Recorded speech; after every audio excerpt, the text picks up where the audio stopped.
It's week 5 of the NFL season, and this is who I think is going to win every game this week. The Thursday night game seemed intriguing, with the division rival 49ers and Rams facing off, but then 49ers starting quarterback Brock Purdy and starting wide receivers Ricky Pearsall and Jawan Jennings were ruled out, so I don't think this is much of a debate. Give me the Rams 28-10. For the second consecutive week, the Minnesota Vikings are playing overseas, as this week they face off against the Browns in London. The Browns starting a new quarterback, Dylan Gabriel, this week, and if you couldn't tell, I am a Vikings fan, so you may think that it might be biased, but I don't think this game is particularly close either. Give me the Vikings 24-7. What a start to the year it's been for the Indianapolis Colts, as they started off 3-0 with their new quarterback Daniel Jones and were very competitive last week against the Rams. They face off against the Raiders this week, and I think that hot streak continues. I'm going to take the Colts 27-20 this week. It's been a rough start to the season for the Jets. They're 0-4. There's really no other way to put it. They were competitive against the Steelers week 1, and they haven't really looked the same since. They're playing the Cowboys this week. The Cowboys coming off of a 40-40 tie against the Green Bay Packers. Their defense clearly has struggles. I think that we're going to see another offensive game, but I will take the Cowboys this game 31-30. Jackson Dart gets a second career start this week. This week will be his first career start without his star wide receiver Malik Nabers. His Nabers tore his ACL in their win over the Chargers last week.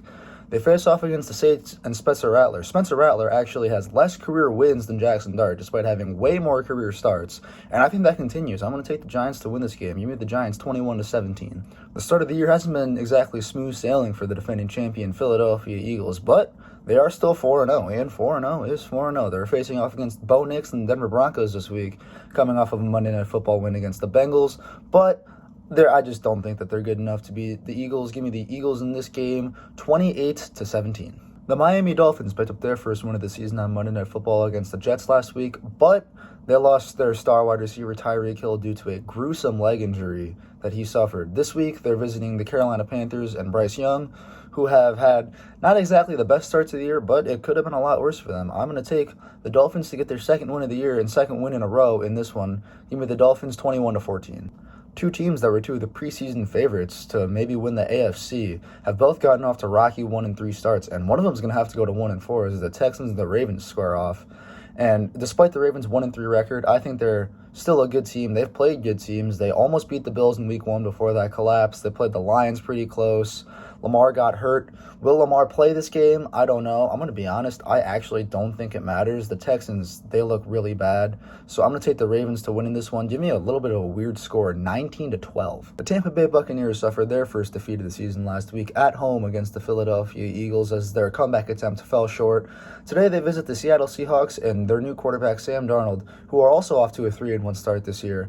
I'm going to take the Seahawks to win this one. I think that the Seahawks have a great defense. I feel like Darnold doesn't make many mistakes, and I think that Baker's kind of reckless play style is going to come back to bite him in this game. Give me the Seahawks 24-21. The Titans and number 1 overall pick Cam Ward are still looking for their first win on the season, and Cam Ward was very blunt in his last press conference, stating that their team really right now, they're not very good, and I'm going to be honest, I got to agree with him. I'm going to take the Cardinals this week in a not very close ball game, 35-13. The Bengals were off to a 2-0 start, and then they lost their starting quarterback, Joe Burrow, and Jake Browning, he's not exactly Joe Burrow, so they've dropped their last two, and playing a good team, the Lions, this week, they're going to drop their third in a row. It's not going to be a close game. Lions 38-10. The Washington Commanders are hopeful to get their star quarterback Jaden Daniels back this week, and they're going to need him as they go to LA to play the Los Angeles Chargers, who did suffer their first defeat at the hands of the New York Giants last week, but they're still off to a 3-1 start this year. And I think that the Chargers are going to win this game. Give me the Chargers 26-20. Sunday Night Football returns to Orchard Park for the second time this season as the Patriots visit their division rival Bills.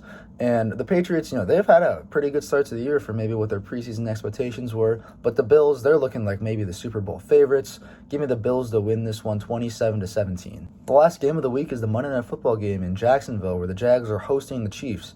Jags ought to maybe a surprise 3-1 start this year, and they're coming off of a upset win against the 49ers, I guess you could call it. And I think that they ride that hot streak into this game against Kansas City. And Mahomes and the Chiefs, they have fallen to 2-3 on the year, with the Jags winning this game 24-13. But that's about all for this video. Let me know what you guys think. Do you guys think my predictions are right? Do you guys think my predictions suck? They probably suck. And let me know what you guys think down below.